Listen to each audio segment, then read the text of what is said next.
pouquinho sobre o neocolonialismo. Há diferenças marcantes entre a expansão colonial europeia do século XVI e o neocolonialismo do século XIX. Em primeiro caso, a preocupação fundamental era encontrar um mercado abastecedor de produtos tropicais típicos e também a procura de metais preciosos. Em segundo caso, era mercados consumidores de produtos manufaturados europeus, sem contar que todo o interesse das nações europeias colonialistas estavam voltados ao continente americano. Já no século XIX, os motivos do neocolonialismo eram mais complexos. Em primeiro lugar, eles mudaram sua orientação geográfica. O objetivo era a África e a Ásia. O fator principal do neocolonialismo era o econômico, porque vários países da Europa estavam passando pela Revolução Industrial, então eles precisavam de matéria-prima industrial, como carvão, ferro, petróleo e também produtos alimentícios escassos na Europa, locais disponíveis para investir no capital disponível da Europa e principalmente na construção de estradas de ferro e de exploração de minas. A partilha da China entre as potências imperialistas. No plano político, o motivo essencial era a preocupação dos Estados Unidos europeus em aumentar seus contingentes militares. Isso livraria uma posição melhor no equilíbrio das potências europeias. A posse de colônias passou a significar poder, disponibilidade de recursos, de mão de obra que poderiam ser incorporadas militarmente aos exércitos da metrópole. Igualmente, os motivos de ordem religiosa e cultural podem ser aventados. Os missionários queriam converter os indígenas à sua crença. Alguns intelectuais consideravam-se o dever dos povos mais adiantados de difundir a sua civilização e retirar os nativos da barbárie na qual se encontravam. É evidente que as preocupações civilizadoras constituem justificamente ao neocolonialismo. Ou seja, os fatores sociais relacionam-se à necessidade de encontrar terras que absorvem a população europeia. Em ritmo acelerado de crescimento, a colonização era uma válvula de crescimento para a pressão demográfica.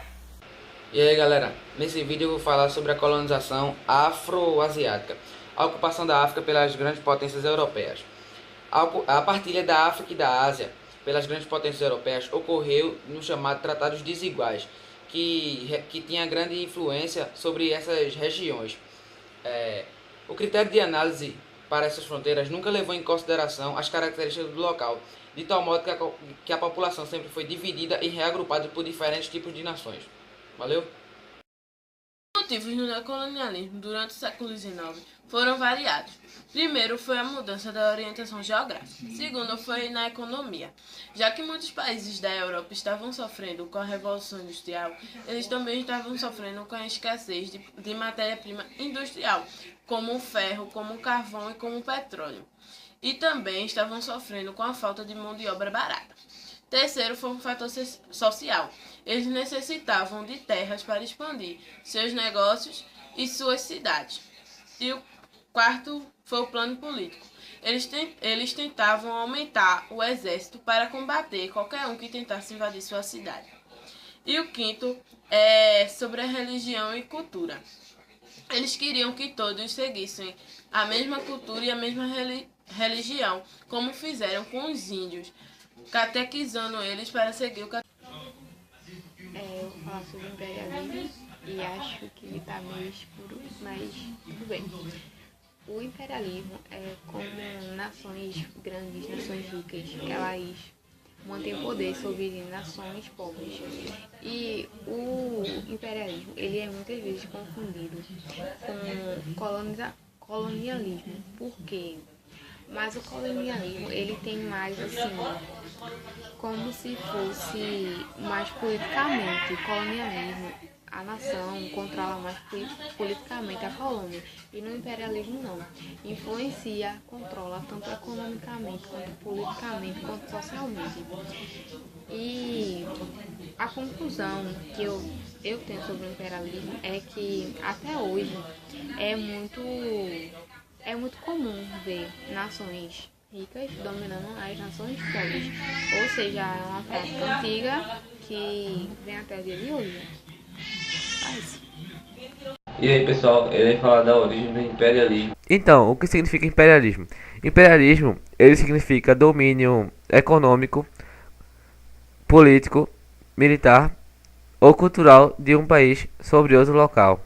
A potência europeia, Estados Unidos e Japão, eles são considerados, vamos dizer assim, os fodões.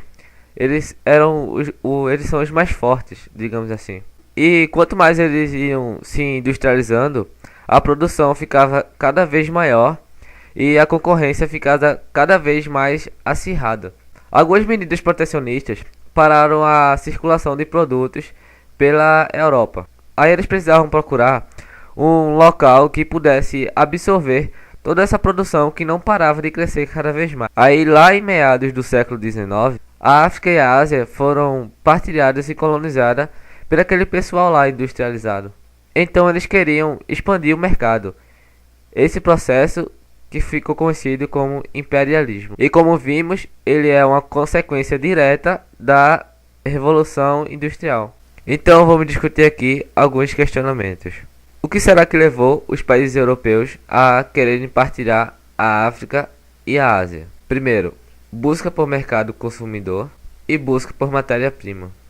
Outro questionamento é qual eram as desculpas usadas pelos europeus para invadir aquele local sem que os cidadãos reclamassem, né? Sim, teoricamente. Eles usavam o conceito de superioridade pela sua cor. Ou seja, eu sou branco, eu sou melhor que você. Então eu posso lhe colonizar e eu posso fazer o que eu quero porque eu sou branco e você é negro. Também tem a expansão da fé cristã, que eles tinham que levar o cristianismo para todos os lugares. E até que isso é realmente verdade, porque eles realmente levavam, mas não deixa de ser apenas uma desculpa para poder invadir aquele lugar e colonizar aquela área. Então pessoal, era só isso mesmo que eu queria mostrar para vocês, esclarecendo melhor o que realmente foi um imperialismo.